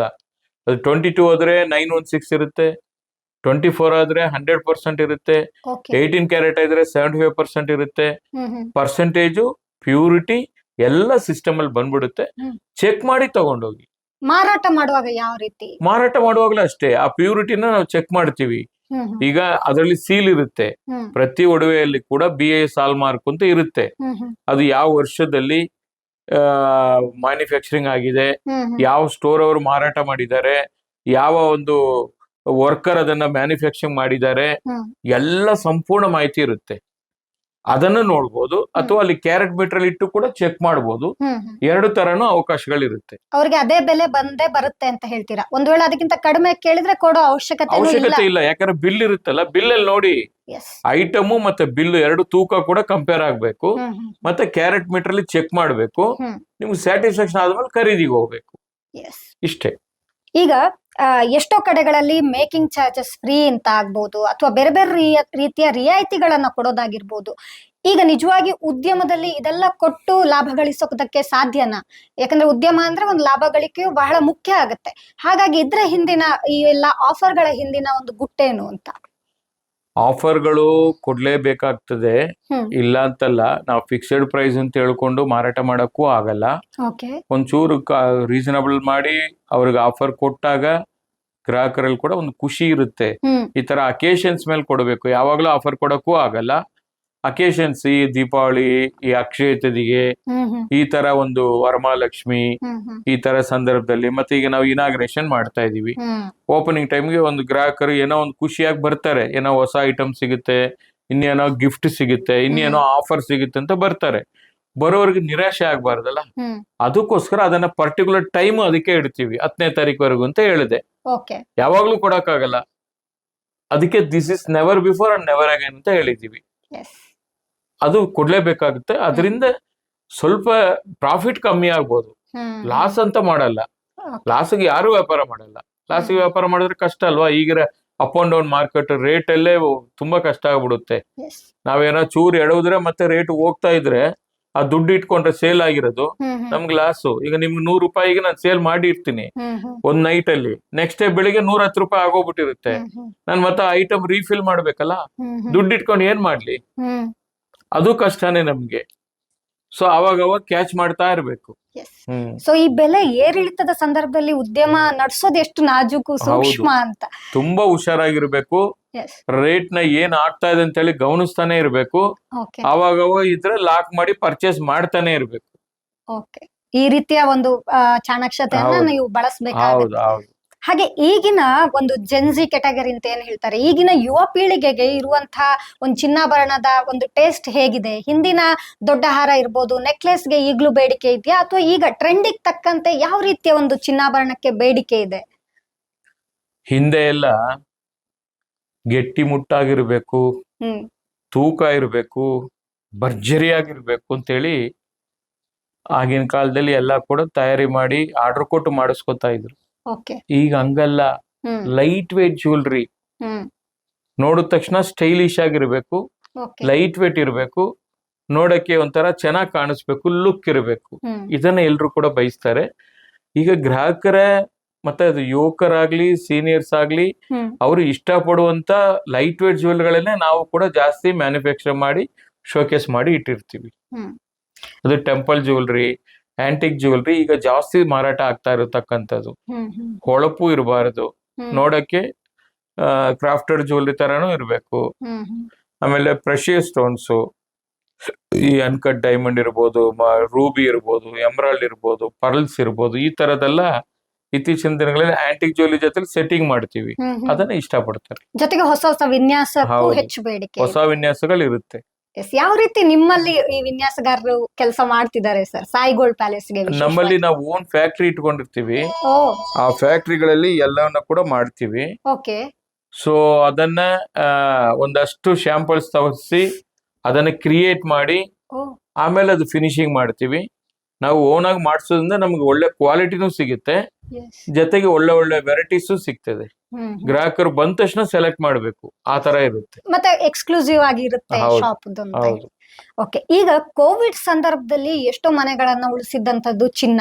ಅಂದ್ರೆ ಚಿನ್ನ ಆಪತ್ ಬಾಂಧವಾಗಿ ಎಷ್ಟು ಮನೆಗಳಿಗೆ ಅಥವಾ ಜನರಿಗೆ ಸಹಾಯ ಮಾಡ್ತಿದೆ ಅಂತ? ಕೋವಿಡ್ ಟೈಮಲ್ಲಿ ನನ್ನ ಪ್ರಕಾರ 1000 ಟನ್ನುಗಳು ಗೋಲ್ಡ್ ಗಿರಿವೆ ಅಂಗಡಿಗೆ ಹೋಗಿರತಕ್ಕಂಥದ್ದು ಮತ್ತೆ ಕೆಲವರೆಲ್ಲ ಮಾರಾಟ ಮಾಡಬೇಕು ಅಂತ ಹೋಗಿರತಕ್ಕಂಥದ್ದು ಘಟನೆಗಳನ್ನ ನಾನು ನೋಡಿದ್ದೀನಿ. ಯಾತಕ್ಕೆ ಅಂದ್ರೆ ಮನೆ ಬಾಡಿಗೆ ಕಟ್ಟಕ್ಕಾಗಲ್ಲ, ಕೆಲ್ಸ ಕಳ್ಕೊಂಡಿದ್ದಾರೆ, ಮೆಡಿಕಲಿ ಕಷ್ಟ ಇದೆ, ಸ್ಕೂಲ್ ಫೀಸ್ ಕಟ್ಟಕ್ ಆಗ್ತಾ ಇಲ್ಲ ಅಂತವ್ರಿಗೆ ಏನ್ ಮಾಡ್ತಾರೆ, ತಕ್ಷಣ ಸಂಕಟ ಬಂದ್ರೆ ವೆಂಕಟರಮಣ ಅಂತ ಏನ್ ಕರಿತೀವಿ, ಹಂಗೆ ನಮ್ಮ ನಿಜ ಜೀವನದಲ್ಲಿ ಸಂಕಟ ಬಂದಾಗ ಚಿನ್ನದ ರಮಣ, ಅದೇ ಆಪದ್ ಬಾಂಧವ ತಾರೆ, ಆ ಇರತಕ್ಕಂಥ ಒಡವೆಗಳನ್ನ ತಗೊಂಬಂದು ಲಿಕ್ವಿಡಿಟಿ ಮಾಡ್ಕೊಳಕ್ಕೆ ಎಲ್ಲಾ ಪ್ರಯತ್ನಗಳು ನಡೆದಿದೆ. ಅದು ಇದ್ದಿದ್ದಕ್ಕೆ ಆಯ್ತು. ಅದು ಇಲ್ಲ ಅಂದ್ರೆ ಆ ಟೈಮಲ್ಲಿ ನೀವ್ ಏನ್ ಮಾಡ್ಲಿಕ್ಕೆ ಸಾಧ್ಯ? ಒಂದು ಸಣ್ಣ ಸೈಟ್ ನ ಮಾರಾಟ ಮಾಡಕ್ ಕೂಡ ಆಗಲ್ಲ. ಬಹಳ ಕಡಿಮೆಗೆ ಹೋಗ್ತೀನಿ. ಕಡಿಮೆಗೆ ಹೋಗುತ್ತೊಂದು ಪೇಪರ್ ನೋಡ್ಬೇಕು, ಲೀಗಲ್ ತಗೋಬೇಕು, ರಿಜಿಸ್ಟರ್ ಮಾಡ್ಬೇಕು, ಏನೇನೋ ಪ್ರೊಸೀಜರ್ ಬರುತ್ತೆ. ಅದು ಗೋಲ್ಡ್ ಹಂಗಲ್ಲ. ತಕ್ಷಣಕ್ಕೆ ಈಗ ಹಾಸ್ಪಿಟಲ್ ಅಡ್ಮಿಟ್ ಆಗಿದ್ದಾರೆ, ಅವ್ರಿಗೆ ದುಡ್ಡು ಬೇಕು, ತಕ್ಷಣಕ್ಕೆ ದುಡ್ಡು ಬೇಕು. ಏನ್ ಮಾಡ್ತೀರಿ? ಒಂದು ಬ್ಲಡ್ಜ್ ಮಾಡ್ಬೇಕು ಅಥವಾ ಮಾರಾಟ ಮಾಡ್ಬೇಕು. ನಮ್ಮ ಹತ್ರ ಬಂದಾಗ ನಾವು ತಕ್ಷಣ 24 hours ಅಲ್ಲಿ ಎಲ್ಲ ಕ್ಲಿಯರ್ ಆಗುತ್ತೆ. ಸೊ ಅದರಿಂದ ಗೋಲ್ಡ್ ಯಾರು ಇಟ್ಕೊಂಡಿದ್ದಾರೆ ಅವರೆಲ್ಲ ಕೂಡ ಕಷ್ಟದಲ್ಲಿರತಕ್ಕಂಥವ್ರು ಬಂದು ಮಾರಾಟಕ್ಕೆ ಬ್ಲಡ್ಜ್ ಮಾಡಕ್ಕೆ ಬಂದಿದ್ದಾರೆ. ಅದು ಅವ್ರಿಗೆ ಹೆಲ್ಪ್ ಆಗಿದೆ. ಈಗ ಚಿನ್ನದ ಬೆಲೆ ಏರಿಕೆ ಆಗಿರುವಂತ ಸಂದರ್ಭದಲ್ಲಿ ಬೆಳ್ಳಿ ಕೂಡ ಒಂದು ಜನಸಾಮಾನ್ಯರ ಆಪದ್ಬಾಂಧವ ಆಗ್ತಿದೆ. ಹಾಗೆ ಚಿನ್ನ ಲೇಪಿತ ಬೆಳ್ಳಿಯ ಒಂದು ಆಭರಣಗಳು ಯಾವ ರೀತಿ ಟ್ರೆಂಡ್ ಹೆಚ್ಚಾಗ್ತಿದೆ ಅಂತ ನೋಡಿ. ಪೂವರ್ ಮ್ಯಾನ್ ಗೋಲ್ಡ್ ಅಂತ ಕರಿತೀವಿ ಬೆಳ್ಳಿನ. ಗೋಲ್ಡ್ ಅಲ್ಲಿ ಏನೇನು ತಯಾರಿ ಮಾಡಿದೀವೋ ಎಲ್ಲವನ್ನು ಕೂಡ ಬೆಳ್ಳಿಯಲ್ಲಿ ತಯಾರಿ ಮಾಡಿದೀವಿ. ಅದು ಜ್ಯುವೆಲ್ರಿ ಆಗ್ಬೋದು, ಎಲ್ಲಾ ವಸ್ತುಗಳು, ಅದು ನೆಕ್ಲೇಸು, ಹಾರ, ಡಾಬು, ವಂಕಿ, ಬೈತ್ಲಬೊಟ್ಟು, ಮಾಟಿ, ಎಲ್ಲ ತರ ನಿಮ್ಗೆ ಏನ್ ಬೇಕು ಗೋಲ್ಡ್ ಅಲ್ಲಿ ಏನೇನ್ ಸಿಗ್ತದೆ ಅದೇ ಫಿನಿಶಿಂಗ್, ಅದೇ ವರ್ಕ್ಮನ್ಶಿಪ್ ಅಲ್ಲಿ ಗೋಲ್ಡ್ ಅಲ್ಲಿ ಇರತಕ್ಕಂಥದನ್ನ ಸಿಲ್ವರ್ ಅಲ್ಲಿ ರೆಡಿ ಮಾಡಿದೀವಿ. ಅದನ್ನ ನೀವು ನೋಡಿದ್ರೆ ನಿಮ್ಗೆ ಅನ್ಸೋದೇ ಇಲ್ಲ, ಆ ತರ ಇರುತ್ತೆ. ಸೊ ಈಗ ಅದು ಫಾಸ್ಟ್ ಮೂವಿಂಗ್ ಕೂಡ ಇದೆ. ಇದು ರೇಟ್ ತುಂಬಾ ಜಾಸ್ತಿ ಆಗುತ್ತೆ. ಇದ್ರ ಮೇಲೆ ಜನ ಕೂಡ ಈಗ ಜಾಸ್ತಿ ಟ್ರೆಂಡ್ ಆಗ್ಬಿಟ್ಟಿದೆ. ಎಲ್ಲಾದ್ರೂ ಕ್ಯಾರಿ ಮಾಡಕ್ಕಾಗ್ಲಿ ರಿಸ್ಕ್ ಇರಲ್ಲ. ಆಮೇಲೆ ಯಾರಿಗಾದ್ರು ಗಿಫ್ಟ್ ಕೊಡಕ್ಕಾಗ್ಲಿ, ಮತ್ತೆ ಈ ಪೂಜಾ ಸಾಮಗ್ರಿಗಳಿಗಾಗ್ಲಿ, ಎಲ್ಲದಕ್ಕೂ ಇವತ್ತು ಈ ಬೆಳ್ಳಿ ಜಾಸ್ತಿ ಬಳಕೆ ಆಗ್ತಾ ಇದೆ. ಸಿಲ್ವರ್ ಅಲ್ಲಿ ಎಲ್ಲಾ ತರ ಆಭರಣಗಳು ಕೂಡ ನಾವು ತಯಾರಿ ಮಾಡ್ತಾ ಇದೀವಿ. ಅದು ಕೂಡ ಫಾಸ್ಟ್ ಮೂವಿಂಗು ಆಗ್ತಾ ಇದೆ. ಸಾಯಿ ಗೋಲ್ಡ್ ಪ್ಯಾಲೇಸ್ ಬಸವನಗುಡಿಯಲ್ಲಿ ಅದಕ್ಕೆಂತ ಪ್ರತ್ಯೇಕ ಶಾಪ್ ಸ್ಟೋರೇ ಮಾಡ್ಬಿಟ್ಟಿದೀವಿ. ಎಲ್ಲಾ ಕಡೆನೂ ಒಂದೊಂದು ಫ್ಲೋರ್ ಮಾಡಿದೀವಿ. ಯಾಕಂದ್ರೆ ಆ ಒಂದು ಕ್ಯಾಟಗರಿ ಇರತಕ್ಕಂತ ಗ್ರಾಹಕರು ಬಂದಾಗ ಅವ್ರಿಗೆ ಕಷ್ಟ ಆಗ್ಬಾರ್ದಲ್ಲ, ಬಡ್ಜೆಟ್ ನೋಡ್ಕೋಬೇಕಲ್ಲ, ಅದಕ್ಕೆ ಅದನ್ನು ಕೂಡ ತಯಾರಿ ಮಾಡಿದೀವಿ. ಈಗ ಮಾರ್ಕೆಟ್ ಅಲ್ಲಿ ಲ್ಯಾಬ್ ಗಳಲ್ಲಿ ತಯಾರಾಗುವಂತಹ ವಜ್ರದ ಆಭರಣಗಳು ಕೂಡ ಬರ್ತಾ ಇದೆ. ಅಂದ್ರೆ ಇದು ನಿಜವಾದ ಒಂದು ವಜ್ರದ ಬಿಸ್ನೆಸ್ಗೆ ಯಾವ ರೀತಿ ಹೊಡೆತ ಬೀಳಬಹುದು? ನನಗ್ ಗೊತ್ತಿರೋ ಮಟ್ಟಕ್ಕೆ ಲ್ಯಾಬ್ ಗ್ರೌಂಡ್ ಡೈಮಂಡು ಅದು ಕ್ಷಣಿಕ. ಅದಕ್ಕೆ ಮುಂದಕ್ಕೆ ಏನಾಗುತ್ತೆ ಫ್ಯೂಚರ್ ಅಂತ ನಾನು ಹೇಳಕ್ ಬರಲ್ಲ. ಇದು ಹಂಗಲ್ಲ, ಬಡ್ಜೆಟ್ ಕಮ್ಮಿ ಅಂತೇಳಿ ಅಲ್ಲಿಗೆ ಹೋಗ್ತಾರೆ, ಅದು ಕ್ಷಣಿಕ. ಅದು ಇದಂದ್ರೆ ಲೈಫ್ ಟೈಮ್. ಇದು ಯಾವತ್ತೂ ಕೂಡ ಏನೂ ನಿಮ್ಗೆ ಕ್ವಾಲಿಟಿಯಲ್ಲೇ ಆಗ್ಲಿ ಮಾರ್ಕೆಟ್ ಅಲ್ಲಿ ಆಗ್ಲಿ ಯಾವುದೇ ಏರುಪೇರು ಆಗಲ್ಲ. ಇದು ಸ್ಟ್ಯಾಂಡರ್ಡ್. ಇದು ನೀವು 500 ರೂಪಾಯಿ ನೋಟು 200 ರೂಪಾಯಿ ನೋಟು ಎರಡೂ ಇಟ್ಕೊಂಡಿರ್ತೀರಿ. ನೀವು 500 ರೂಪಾಯಿ ಕೊಟ್ಟಾಗ 500 ರೂಪಾಯಿ ನೋಟ್ ವ್ಯಾಲ್ಯೂನೇ ವಾಪಸ್ ಬರುತ್ತೆ, 200 ರೂಪಾಯಿ ಕೊಟ್ಟಾಗ 200 ರೂಪಾಯಿ ಬರುತ್ತೆ. ಬಟ್ ಅದ್ರದ್ದು ಏನಾಗುತ್ತೆ ಅನ್ನೋದು ಫ್ಯೂಚರ್ ನಾವು ಇವಾಗ ಹೇಳಕ್ ಬರಲ್ಲ. ನಾನು ಅದನ್ನಂತ ಖಂಡಿತ ನಾನು ಅಕ್ಸೆಪ್ಟ್ ಮಾಡಲ್ಲ. ಲ್ಯಾಬ್ ಗ್ರೌಂಡ್ ನ ನಂದು ಮಾಮೂಲಿ VVS ನಂಬರ್ 1 ಪ್ಯೂರ್ ವೈಟ್ ಇರತಕ್ಕಂಥದ್ದು ನಾವು ಏನು ಸ್ಟ್ಯಾಂಡರ್ಡ್ ಮೇಂಟೈನ್ ಮಾಡ್ತಾ ಇದೀವಿ ಅದನ್ನೇ ಕೊಡ್ತಾ ಇದೀವಿ. ಜನ ಈ ಮೋಸದಿಂದ ಎಲ್ಲ ಹೇಗ್ ಪಾರಾಗಬಹುದು ಅಂತ ಅದಕ್ಕೂ ಕೂಡ ಸರ್ಟಿಫಿಕೇಶನ್ ಆಗುತ್ತೆ. ಜೆಮ್ಮನ್ ಜ್ಯುವೆಲ್ರಿ ಅಂತ ಹೇಳಿ ಇನ್ಸ್ಟಿಟ್ಯೂಷನ್ ಇದೆ. ಆ ಗೋಲ್ಡ್ ಡೈಮಂಡ್ ನ ಅದನ್ನ ಕ್ವಾಲಿಟಿ ಚೆಕ್ ಮಾಡ್ತಾರೆ. ಕ್ವಾಲಿಟಿ ಚೆಕ್ ಮಾಡಿ ಅದಕ್ಕೊಂದು ಸರ್ಟಿಫಿಕೇಶನ್ಗೆ ಚಾರ್ಜ್ ಮಾಡಿ ಆ ಸರ್ಟಿಫಿಕೇಟ್ ಸಮೇತ ಕೊಡ್ತಾರೆ. ಅದರಲ್ಲಿ ಅದ್ರ ಫೋಟೋನು ಹಾಕಿ, ಆರ್ನಮೆಂಟ್ಸ್ ಫೋಟೋ ಹಾಕಿ, ಅದ್ರ ಕ್ವಾಲಿಟಿ ಹೆಸರು ಬರೆದು, ಅದ್ರ ಎಷ್ಟು ವೆಯ್ಟ್ ಇದೆ ಅನ್ನೋದು ಡೈಮಂಡ್ ತೂಕನೂ ಬರೆದು ಕೊಡ್ತಾರೆ. ಸೊ ಅದನ್ನ ಇಟ್ಕೋಬೇಕು. ಸರ್ಟಿಫಿಕೇಶನ್ ಆಗಿರತಕ್ಕಂಥದ್ದು ಇಂಟರ್ನ್ಯಾಷನಲ್ ವಾರಂಟಿ ಇರುತ್ತೆ. ಅದನ್ನ ಅದಕ್ಕೊಂದು ಚಾರ್ಜ್ ಮಾಡ್ತಾರೆ. ಅದನ್ನ ಇಟ್ಕೊಂಡಾಗ ಅದಕ್ಕೆ ಗ್ಯಾರಂಟಿ ಇರುತ್ತೆ. ಸೊ ಇವಿಷ್ಟು ಸರ್ ಈಗ ಚಿನ್ನ ಬೆಳ್ಳಿ ವಜ್ರದ ಒಂದು ಉದ್ಯಮದ ಬಗ್ಗೆ ಆಯ್ತು. ಈಗ ಉದ್ಯಮಿಯಾಗಿ ನೀವಿಷ್ಟು ಯಶಸ್ವಿಯಾಗಿರುವಾಗ, ಒಂದು ಆರಾಮದಾಯಕ ಉದ್ಯಮಿ ಆಗಿರುವಾಗ ಈ ಜಂಜಾಟದ ಪಾಲಿಟಿಕ್ಸ್ ಬೇಕು ಅಂತ ಯಾವಾಗ ಅನಿಸ್ತು? ನಿಮ್ಮ ಪಾಲಿಟಿಕ್ಸ್ ಎಂಟ್ರಿ ಹೇಗಾಯ್ತು ಅಂತ? ನಾನು ಸಮಾಜ ಸೇವೆಯಲ್ಲಿ ಕೆಲವು ಕಾರ್ಯಕ್ರಮಗಳನ್ನ ಮಾಡ್ತಾ ಇದ್ದೆ. ಓಕೆ. ನನಗೆ ಬರುವಂತ ಒಂದು ಉದ್ಯಮದ ಮೂಲಕ ಬರುವಂತ ಒಂದು ಹಣದಲ್ಲಿ ಹ್ಮ್ ಒಂದಷ್ಟು ಶಿಕ್ಷಣಕ್ಕೆ, ಆರೋಗ್ಯಕ್ಕೆ, ಬಡವರು ಬಂದಾಗ ಒಂದು ಹೆಲ್ಪ್ ಮಾಡೋದು ಇದನ್ನೆಲ್ಲ ಮಾಡ್ತಾ ಇದ್ದೆ. ಹ್ಮ್ ಮಾಡ್ತಾ ಮಾಡ್ತಾ ಜನ ನನ್ನಿಂದ ಅಪೇಕ್ಷೆ ಜಾಸ್ತಿ ಇತ್ತು. ಹ್ಮ್ ಆವಾಗ ನಾನು ಸನ್ಮಾನ್ಯ ದೇವೇಗೌಡರು ಸಾಹೇಬ್ರ ಪರಿಚಯ ಆಯ್ತು. ಅವಾಗ ಅವ್ರ ಹತ್ರ ಹೋಗಿದ್ದನ್ನೆಲ್ಲ ಕೇಳಿದೆಲ್ಲ ಮಾಡಿಸ್ತಾ ಇದ್ದೆ ಕೆಲವು ಕೆಲ್ಸಗಳನ್ನ. ಹ್ಮ್ ಹ್ಮ್ ಅವಾಗ ನಾನು ಯಾಕೆ ರಾಜಕೀಯಕ್ಕೆ ಹೋಗ್ಬಾರ್ದು, ಇನ್ನಷ್ಟು ಕೆಲ್ಸಗಳು ಜಾಸ್ತಿ ಮಾಡಿಸ್ಬೋದಲ್ಲ, ಹ್ಮ್ ಬಿಸ್ನೆಸ್ಸು ಮಾಡೋಣ ಜೊತೆಗೆ ರಾಜಕಾರಣನೂ ಮಾಡೋಣ ಅಂತ ಹೇಳಿ ಅವ್ರ ಜೊತೆಲಿ ಸೇರ್ಕೊಂಡು ಎಲ್ಲ ರಾಜ್ಯ ಟೂರ್ ಮಾಡೋದಾಗ್ಲಿ, ಹ್ಮ್ ಎಲ್ಲ ಕಡೆ ಪೊಲಿಟಿಕಲಿ ಸಂಘಟನೆ ಆಗ್ಲಿ ಎಲ್ಲ ಕೂಡ ಮಾಡ್ತಾ ಇದ್ದೆ. ಆಮೇಲೆ ನಮ್ಮ ನಾಯಕರು ಕುಮಾರಸ್ವಾಮಿ ಅವರು ಇವರೆಲ್ಲ ಕೂಡ ಒಡನಾಟ ಆಯ್ತು. ಹ್ಮ್ ಮತ್ತೆ ಈಗ 2ನೇ ಬಾರಿ ಶಾಸಕನಾಗಿದ್ದೀನಿ. ಹ್ಮ್ ಸೊ ನನಗೆ ಒಂದು ಖುಷಿ ಇದೆ. ಯಾಕೆಂದ್ರೆ ಅದನ್ನ ವಿಧಾನಸೌಧ ಕೂಡ ನನ್ನ ಪಾಲಿಗೆ ಒಂಥರ ದೇಗುಲ ಇದ್ದಂಗೆ. ಆ ದೇಗುಲದಲ್ಲಿ ಸೇವೆ ಸಲ್ಲಿಸಲಿಕ್ಕೆ ಕೆಳಮನೆಯಲ್ಲಿ 225 ಜನ, ಮೇಲ್ಮನೆಯಲ್ಲಿ 75 ಜನ, ಒಟ್ಟು 300 ಜನ ಮಾತ್ರ ಅಲ್ಲಿ ಸೇವೆ ಮಾಡ್ಲಿಕ್ಕೆ ಸಾಧ್ಯ. ಅವ್ರು ಎಷ್ಟೇ ಸಾವಿರಾರು ಕೋಟಿಗಿರ್ಲಿ, ಸಾವಿರಾರು ಕೋಟಿಗಿರೋರೆಲ್ಲ ಅಲ್ಲಿ ಹೋಗಕ್ ಆಗಲ್ಲ. ಹೌದು. ಅಲ್ಲಿ ಸೇವೆ ಸಲ್ಲಿಸಕ್ಕೆ ಬರೀ 300 ಜನಕ್ಕೆ ಅವಕಾಶ. ಹ್ಮ್ ಆ 300 ಜನದಲ್ಲಿ ನಾನು ಒಬ್ಬ ಅನ್ನೋದಕ್ಕೆ ಹೆಮ್ಮೆಯಿಂದ ನಾನು ಮಾಡ್ತಾ ಇದ್ದೀನಿ. ಇವತ್ತು ನಮ್ಮ ದೇವೇಗೌಡ ಸಾಹೇಬ್ರ ಹೆಸರಲ್ಲಿ ಅಪ್ಪಾಜಿ ಕ್ಯಾಂಟೀನ್ ನಡೆಸ್ತಾ ಇದ್ದೀನಿ. ಹೌದು. ಅದು ಕೂಡ ಬಡವರಿಗೋಸ್ಕರ ಮಾಡಿರತಕ್ಕಂಥದ್ದು. ಹಸಿದವರಿಗೆ ಅನ್ನ ಕೊಡಬೇಕು, ಹ್ಮ್ ಯಾರ ಹಸಿವಿನಿಂದ ನರಳಬಾರ್ದು. ಹ್ಮ್ ಆ ಒಂದು ನಮ್ಮ ದೇವೇಗೌಡ ಸಾಹೇಬ್ರ ಕಾನ್ಸೆಪ್ಟ್ ಇತ್ತು. ಹ್ಮ್ ಅದಕ್ಕೋಸ್ಕರ ಅವ್ರ ಹೆಸರನ್ನೇ ಇಟ್ಟು ನಾನೇ ನಡ್ಸ್ಕೊಂಡ್ ಬರ್ತಾ ಇದ್ದೀನಿ. ಬಸವನಗುಡಿಯಲ್ಲಿ. ಬಸವನಗುಡಿ ಹನುಮಂತನಗರದಲ್ಲಿ ಹ್ಮ್ 8 ವರ್ಷ ಆಯ್ತು. ಹ್ಮ್ ಇಷ್ಟವರೆಗೂ ನಾವು ಮುಚ್ಚಿಲ್ಲ. ಇವನ್ ಕೋವಿಡ್ ಟೈಮಲ್ಲಿ ಕೂಡ ಮೊಬೈಲ್ ಕ್ಯಾಂಟೀನ್ ನಡೆಸಿದ್ದೀನಿ ಬೆಂಗಳೂರು ಸಿಟಿಯಲ್ಲಿ. ಹೌದು. ಅದ್ರಲ್ಲೂ ಒಂದು ಖುಷಿ ಇದೆ. ಹ್ಮ್ ಆಯ್ತಲ್ಲ, 5 ರೂಪಾಯಿಗೆ ತಿಂಡಿ 10 ರೂಪಾಯಿಗೆ ಊಟ ಅಂತೇಳಿ ಶುರು ಮಾಡಿದ್ದು. ಹ್ಮ್ ಈಗ 10 ರೂಪಾಯಿ ತಿಂಡಿ 20 ರೂಪಾಯಿ ಊಟ ಆಗಿದೆ. ಹ್ಮ್ ಅದು ಕೂಡ ದಿನನಿತ್ಯ 2,500-3 ಸಾವಿರ ಜನ ಊಟ ಮಾಡ್ತಾರೆ. ಬೆಳಿಗ್ಗೆ ತಿಂಡಿ, ಮಧ್ಯಾಹ್ನ ಮುದ್ದೆ ಊಟ ಫೇಮಸ್. ಹ್ಮ್ ಅದು ಕೂಡ ನಡೀತಾ ಇದೆ. ಆಟೋ ಚಾಲಕರು, ಕಾರ್ಮಿಕರು, ಕಟ್ಟಡ ಕಾರ್ಮಿಕರು, ಮತ್ತೆ ಈ ತರ ಅನೇಕ ಜನ ಬಂದು ರುಚಿ ಮತ್ತೆ ಶುಚಿಯನ್ನ ಕೊಡ್ತಾ ಇದ್ದೀನಿ. Yes. ಊಟ ಮಾಡ್ತಾ ಇದ್ದಾರೆ. ಅದು ವಿದ್ಯಾರ್ಥಿಗಳು ಕೂಡ ಬರ್ತಾರೆ. ಹ್ಮ್ ಅದು ನನಗೆ ಖುಷಿ ಇದೆ. Yes. ಅದನ್ನು ಮಾಡ್ಕೊಂಡು ಹೋಗ್ತಾ ಇದ್ದೀನಿ. ನನ್ನ ಶಕ್ತಿ ಇರೋವರೆಗೂ ಮಾಡ್ತೀನಿ ಅದನ್ನು. ಸೇವೆಗೋಸ್ಕರನೇ ನೀವು ಹೌದು. ಹಾಗಾದ್ರೆ ರಾಜಕೀಯ entry ಹೌದು, ಯಾಕೆ ಹೌದು. ಅಂತ ಹೇಳ್ತೀರಾ? ನನ್ನ ಹುಡ್ಕೊಂಬರೋ ಜನಗಳಿಗೆ ನನ್ನ ಕೈಲಿ ಏನ್ ಸಾಧ್ಯವಾಗುತ್ತೋ ನಾನು ಹೆಲ್ಪ್ ಮಾಡ್ಬೇಕಲ್ಲ. ನನ್ನ ಹತ್ರ ಎಷ್ಟೇ ಹಣ ಇದ್ರೂ ಹೆಲ್ಪ್ ಮಾಡಕ್ ಸಾಧ್ಯ ಇಲ್ಲ. ಹ್ಮ್ ಹ್ಮ್ ಅಧಿಕಾರ ಬೇಕು. ಹ್ಮ್ ಅಧಿಕಾರ ಇದ್ರೆ ಒಂದಷ್ಟು ಕೆಲ್ಸಗಳು ಮಾಡಿಸ್ಬೋದು. ಆ ಒಂದು ಉದ್ದೇಶದಿಂದ ಇವೆಲ್ಲ ಕೂಡ ಮಾಡಿದ್ದೀನಿ. Yes. ಈಗ ನಿಮ್ಮ ಕನ್ಸಲ್ಲಿ ಇರುವಂತದ್ದು ಇನ್ನೊಂದು ಕೆಲಸ ಅಂದ್ರೆ ಜ್ಯುವೆಲ್ರಿ ಪಾರ್ಕ್ ನ ನಿರ್ಮಾಣ ಬೆಂಗಳೂರಲ್ಲಿ. ಈ ನಿರ್ಮಾಣದಿಂದ ಕರ್ನಾಟಕದ ಒಂದು ಸ್ವರ್ಣೋದ್ಯಮ ಯಾವ ರೀತಿ ಬದಲಾಗಬಹುದು ಅಂತ ನಿರೀಕ್ಷೆ, ಜೊತೆಗೆ ಎಷ್ಟು ಜನಕ್ಕೆ ಇದು ಉದ್ಯೋಗ ಅವಕಾಶವನ್ನ ಕೊಡುತ್ತೆ? ಆಗ್ಲೇ ನಮ್ಮ ಕರ್ನಾಟಕ ಮೆಗಾ ಜ್ಯುವೆಲ್ರಿ ಪಾರ್ಕ್ ಅನ್ನ ಹ್ಮ್. ಮಾಡ್ಬೇಕಂತೇಳಿ ಬಹಳ ವರ್ಷಗಳ ಕನಸದು. ಹ್ಮ್. ಕರ್ನಾಟಕ ರಾಜ್ಯದಲ್ಲಿ ಎಲ್ಲಿ ಕೂಡ ಆಗಿಲ್ಲ. ಹಿಂದಿನ ಸರ್ಕಾರ ಬಡ್ಜೆಟ್ ಅಲ್ಲಿ ಕೂಡ 200 ಕೋಟಿ ರೂಪಾಯಿ ಅಂತೇಳಿ ಘೋಷಣೆ ಮಾಡಿದ್ರು. ಹ್ಮ್. ಮತ್ತು ಏನೂ ಮಾಡಿಲ್ಲ, ಮುಂದಕ್ಕೂ ಹೋಗಿಲ್ಲ.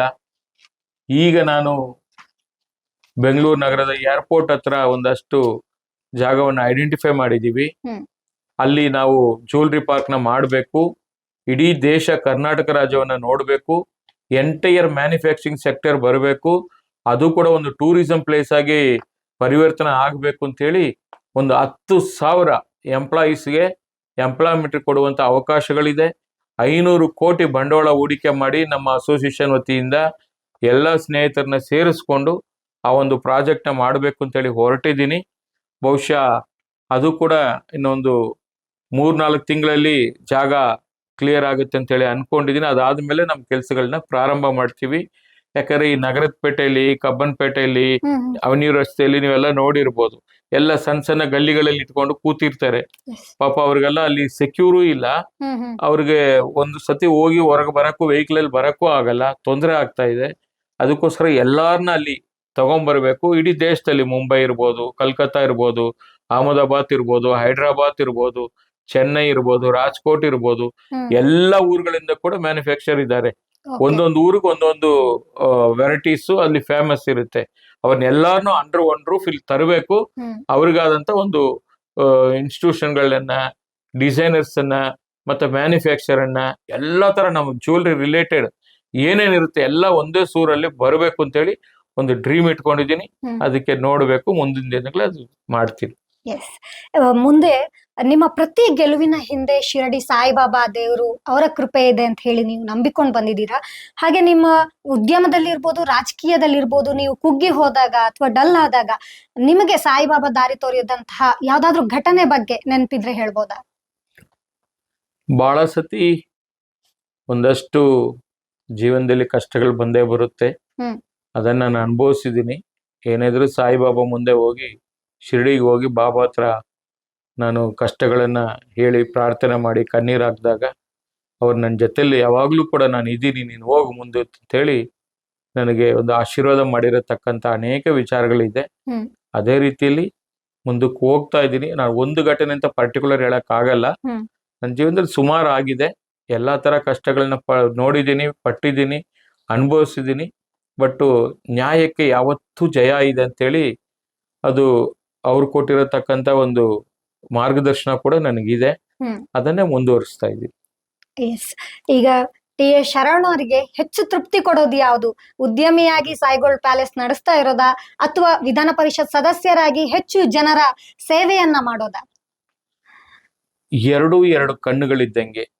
ಉದ್ಯಮ ಅನ್ನೋದು ವ್ಯಾಪಾರ ಮಾಡೋದು, ರಾಜಕೀಯ ಅನ್ನೋದು ಖರ್ಚು ಮಾಡೋದು. ನನ್ನ ಭಾವನೆ. ಬೇರೆಯವ್ರು ಏನ್ ಅನ್ಕೊಂಡಿದಾರೋ ನನ್ಗೆ ಗೊತ್ತಿಲ್ಲ. ಯಾಕಂದ್ರೆ ನಾನು ರಾಜಕೀಯದಲ್ಲಿ ಒಬ್ಬ ಶಾಸಕನಾಗಿರೋದ್ರಿಂದ ಬಹಳ ಜನ ನನ್ನ ಹತ್ರ ಕಷ್ಟಗಳು ಹೇಳ್ಕೊಂಡು ಬರ್ತಾರೆ. ಒಂದು ದೇವಸ್ಥಾನ ಕಟ್ಟೋದಿರ್ಬೋದು, ಒಂದು ಬಡವರಿಗೆ ಶಿಕ್ಷಣಕ್ಕೆ ಒಂದು ಫೀಸ್ ಇರ್ಬೋದು, ಮತ್ತೆ ಈ ಒಂದು ಡಾಕ್ಟರ್ಗೆ, ವೈದ್ಯರಿಗೆ, ಹಾಸ್ಪಿಟಲೈಸ್ ಆಗಿರತಕ್ಕಂಥವ್ರಿಗೆ ಹೆಲ್ಪ್ ಮಾಡೋದಿರ್ಬೋದು. ಈ ತರ ಅನೇಕ ವಿಚಾರಗಳು ನನ್ನ ಹತ್ರ ಬರುತ್ತೆ. ಅದನ್ನ ನಾನು ಒಬ್ಬ ಶಾಸಕನಾಗಿದ್ರೆ ನನ್ನ ಕೈಯಲ್ಲಿ ಅದನ್ನ ಹೆಲ್ಪ್ ಮಾಡ್ಬೋದು. ಆಮೇಲೆ ಬೇರೆ ಬೇರೆ ಕೆಲ್ಸಗಳು ಬರುತ್ತೆ. ಎಲ್ಲವನ್ನು ಕೂಡ ನಿಭಾಯಿಸ್ಬೇಕಂದ್ರೆ, ಅಧಿಕಾರಿ ಜೊತೆಲಿ ಮಾತಾಡ್ಬೇಕಂದ್ರೆ ನಾನು ಒಬ್ಬ ಬಿಸ್ನೆಸ್ ಮ್ಯಾನ್ ಆಗಿ ಮಾತಾಡಕ್ ಆಗಲ್ಲ. ಒಬ್ಬ ಶಾಸಕನಾಗಿದ್ರೆ ಮಾತಾಡ್ಬೋದು. ಅವರ ಕಷ್ಟಕ್ಕೆ ಏನ್ ಬೇಕೋ ಸ್ಪಂದಿಸ್ಬೋದು. ಅದು 50%. ಇಲ್ಲಿ ಬಿಸ್ನೆಸ್ ಇನ್ನೊಂದು 50%. ಎರಡು ಚಕ್ರ ಇದ್ದಂಗೆ. ಅದನ್ನ ಎರಡು ಸೈಮಲ್ಟೇನಿಯಸ್ ಮಾಡ್ಕೊಂಡು ಹೋಗ್ತಾ ಇದ್ದೀನಿ. ಕೊನೆಯದಾಗಿ ಈ ಚಿನ್ನದ ವ್ಯಾಪಾರ ಅಥವಾ ಉದ್ಯಮ ಆರಂಭಿಸುವವರಿಗೆ ನೀವು ಹೇಳುವಂತ ಕಿವಿ ಮಾತು ಯಾವುದು? ಅಂದ್ರೆ ಅವ್ರಿಗೆ ಯಾವ ಸ್ಕಿಲ್ ಇದ್ರೆ ಬೇಗ ಸಕ್ಸಸ್ ಆಗ್ಬಹುದು ಅಂತ? ನೋಡಿ, ಜೀವನದಲ್ಲಿ ಒಂದು ಗುರಿಯನ್ನ ಇಟ್ಕೋಬೇಕು. ಆ ಗುರಿಯನ್ನ ನೀವು ಪಡ್ಕೋಬೇಕಾದ್ರೆ ಒಬ್ರು ಗುರು ಬೇಕೇ ಬೇಕು. ಆ ಗುರುಗಳ ಮಾರ್ಗದರ್ಶನ ಪಡ್ಕೊಂಡು ಆ ಗುರಿಯನ್ನ ಮುಟ್ಟುವಾಗ ಸಾಕಷ್ಟು ಕಷ್ಟಗಳು ಬರುತ್ತೆ. ಆ ಎಷ್ಟೇ ಕಷ್ಟಗಳು ಬಂದ್ರೂ ಕೂಡ ಅದ್ರ ಬಗ್ಗೆ ನೀವು ತಲೆ ಕೆಡ್ಸ್ಕೋಬಾರದು. ಮುಂದಕ್ಕೆ ಹೋಯ್ತಾ ಇರಬೇಕು. ಹಿಂದೆ ಮೆಟ್ಲೆ ನೋಡ್ಲೇಬಾರದು. ಯಾಕಂದ್ರೆ ನೀವು ಯಾವಾಗ್ಲೂ ಕೂಡ ಅಷ್ಟೇ. ನೀವು ಈಗ ಉದಾಹರಣೆಗೆ, ನಾನು ತಿಮ್ಮಪ್ಪನ ಒಬ್ಬ ಪರಮ ಶಿಷ್ಯ. ನಾನು ತಿರುಪತಿ ತಿಮ್ಮಪ್ಪನ ದರ್ಶನ ಮಾಡ್ಬೇಕು. ನನ್ನ ಮನ್ಸಲ್ಲಿದೆ ದರ್ಶನ ಮಾಡ್ಬೇಕು. ಅದು ನಾನು ನಡ್ಕೊಂಡು ಹೋಗ್ತೀನ, ಬಸ್ಸಲ್ಲಿ ಹೋಗ್ತೀನ, ಕಾರಲ್ಲಿ ಹೋಗ್ತೀನ, ಫ್ಲೈಟಲ್ಲಿ ಹೋಗ್ತೀನ ಅನ್ನೋದು ಅವರವರ ಕೆಪಾಸಿಟಿಗೆ ಬಿಟ್ಟಿದ್ದು. ನನ್ನ ಉದ್ದೇಶ ಏನು? ದರ್ಶನ ಆಗ್ಬೇಕು, ಬಾಲಾಜಿ ದರ್ಶನ ಮಾಡ್ಬೇಕು. ನೀವು ನಡ್ಕೊಂಡು ಹೋದ್ರೆ 7 ದಿವಸ ಆಗುತ್ತೆ, ಬಸ್ಸಲ್ಲಿ ಹೋದ್ರೆ 10 ಅವರ್ ಆಗುತ್ತೆ, ಕಾರಲ್ಲಿ ಹೋದ್ರೆ 4 ಅವರ್ ಆಗುತ್ತೆ, ಫ್ಲೈಟಲ್ಲಿ ಹೋದ್ರೆ 1 ಅವರ್ ಆಗುತ್ತೆ. ಅದು ನೀವು ಯಾವ ಸ್ಪೀಡಲ್ಲಿ ಹೋಗ್ಬೇಕು ಅನ್ನೋದು ನೀವು ಡಿಸೈಡ್ ಮಾಡಿ, ನಿಮಗ್ ಬಿಟ್ಟಿದ್ದು. ಒಟ್ಟಲ್ಲಿ ನಿಮ್ ಗುರಿ ಏನು? ಸ್ವಾಮಿಯ ದರ್ಶನ ಆಗ್ಬೇಕು, ತಿರುಮಲದಲ್ಲಿ ತಿರುಪತಿ ತಿಮ್ಮಪ್ಪನ ದರ್ಶನ ಆಗ್ಬೇಕು. ಇಷ್ಟೇ. ಇದನ್ನ ನೀವು ಮನಸ್ಸಲ್ಲಿ ಇಟ್ಕೊಂಡ್ರೆ ನಿಮ್ ಜೀವನ ಎಲ್ಲಾ ರೀತಿಯಲ್ಲಿ ಯಶಸ್ವಿ ಆಗುತ್ತೆ ಅನ್ನೋದಕ್ಕೆ ಈ ಸಂದರ್ಭ ನಾನು ಹೇಳಲಿಕ್ಕೆ ಬಯಸ್ತಾ ಇದ್ದೀನಿ. ಇಷ್ಟು ಹೊತ್ತು ಚಿನ್ನದ ಉದ್ಯಮದ ಬಗ್ಗೆ, ಹಾಗೆ ಯಾವ ರೀತಿ ಟ್ರೆಂಡ್ ನಡೀತಿದೆ, ಯಾವ ರೀತಿ ಎಚ್ಚರಿಕೆಯ ಹೆಜ್ಜೆಗಳನ್ನ ಇಡಬೇಕು, ಯಾವ ರೀತಿ ಆಗ್ಬೋದು ಚಿನ್ನ ಬೆಳ್ಳಿಯ ಮಾರುಕಟ್ಟೆ ಬೆಲೆಗಳು ಅನ್ನುವಂತಹ ಸಂಪೂರ್ಣ ಮಾಹಿತಿಯನ್ನ ಕೊಟ್ಟಂತಹ ಟಿ ಎ ಶರವಣ ಅವರಿಗೆ ಧನ್ಯವಾದ ಸರ್. ಇಷ್ಟು ಹೊತ್ತು ಬಹಳಷ್ಟು ಮಾಹಿತಿ ಕೊಟ್ರಿ. ನಿಮ್ಗೂ ವಿಜಯ ಕರ್ನಾಟಕದ ಮಾಲೀಕರಿಗೆ, ಸಮಸ್ತ ಸಿಬ್ಬಂದಿ ವರ್ಗದವರಿಗೆ ಎಲ್ಲರಿಗೂ ಕೂಡ ಈ ಸಂದರ್ಭದಲ್ಲಿ ನಾನು ಅಭಿನಂದನೆಗಳನ್ನ ಸಲ್ಲಿಸ್ತೀನಿ. ನಮಸ್ಕಾರ. ಎಸ್, ಮುಂದಿನ ವಿಶೇಷ ಸಂದರ್ಶನಗಳಿಗಾಗಿ ನೋಡ್ತಾ ಇರಿ ವಿಜಯ ಕರ್ನಾಟಕ ಡಿಜಿಟಲ್ ಯೂಟ್ಯೂಬ್ ಚಾನೆಲ್ನ. ಧನ್ಯವಾದ.